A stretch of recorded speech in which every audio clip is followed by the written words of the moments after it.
नमस्कार। आज हम जानेंगे हमारे विवाह में किन ग्रहों की वजह से देरी होती है।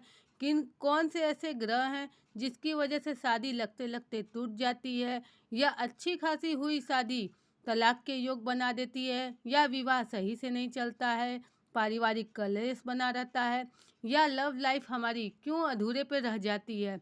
आइए पूर्ण रूप से इन ग्रहों के विषय में हम जानेंगे। आप हमारा नाम नोट कर लीजिए। हमारा नाम आचार्य सुप्रिया है। सर्वप्रथम अगर देखा जाए तो देखिए, पत्रिका के अनुसार आप अपने ग्रहों की स्थितियों को देख सकते हैं। यदि पत्रिका में मांगलिक दोष है तो विवाह में दिक्कतें आती हैं। विवाह आपका देर से होता है। यदि पत्रिका पूर्ण मांगलिक है तो विवाह होते होते 27 साल की उम्र, 45 साल की उम्र या 35 साल की उम्र जाती है। ये पूर्ण रूप से देखा जाए मांगलिक पत्रिका के साथ होता है। यदि व्यक्ति मांगलिक अवस्था में है तो उनका विवाह इतना विलंब से होगा ही होगा। दूसरी बात है, यदि आपकी पत्रिका में मंगल सही अवस्था में है लेकिन शनि की दृष्टि पड़ रही हो या राहु केतु की दृष्टि पड़ रही हो तो विवाह चलता ही नहीं है, या तलाक का योग बना देता है। या लव लाइफ है तो लव लाइफ को पूर्ण रूप से ख़त्म कर देता है, क्योंकि शनि पूर्ण रूप से मंगल को सपोर्ट नहीं करेगा। वो मंगल की स्थिति को पूर्ण रूप से कमज़ोर करता है। इसकी वजह से घर में कलेश होगा, या पति पत्नी का साथ में नहीं बनता है, और अंत में जाके वो दोनों अलग हो जाते हैं। ये होता है शनि की वजह से, राहु की वजह से।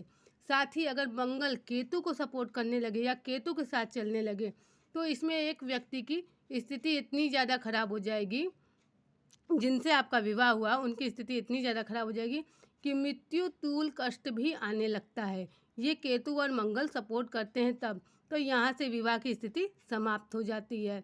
दूसरा, यदि मंगल शुक्र एक साथ है तो लव मैरिज का योग पूर्ण रूप से बनाता है। इंसान की ज़िंदगी में लव लाइफ बहुत अच्छी चलती है, वो आगे चल के लव मैरिज भी करते हैं।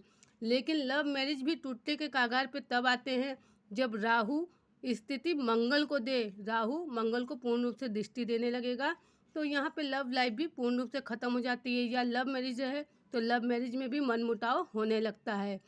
ग्रहों की स्थिति आपकी पत्रिका में यदि उचित अवस्था में नहीं चलेगी तो ये विवाह से जुड़े सभी चीज़ों को पूर्ण रूप से समाप्त कर देती है।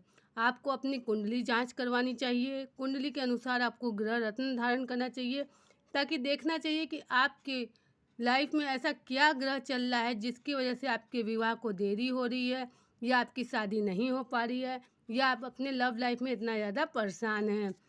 पूर्ण रूप से अगर देखा जाए, मंगल यदि सप्तम भाव में बैठा हो और सूर्य की दृष्टि डाल रहा हो तो वही व्यक्ति की शादी के बाद हर चीज़ में अच्छा फ़ायदा होता है। उसके बिजनेस अच्छा चलने लगते हैं, घर में सुख शांति समृद्धि बनी रहती है, यदि सूर्य सपोर्ट करता है तब। यहीं पे अगर शनि की स्थिति बन जाती है तो घर में क्लेश होने लगेंगे, दरिद्रता आने लगती है, पैसों की स्थिति कमज़ोर हो जाती है।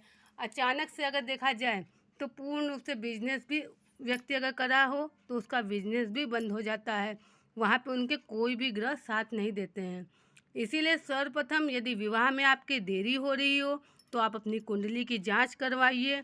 आप हमारा नाम नोट कर लीजिए, आचार्य सुप्रिया। राधे राधे, धन्यवाद।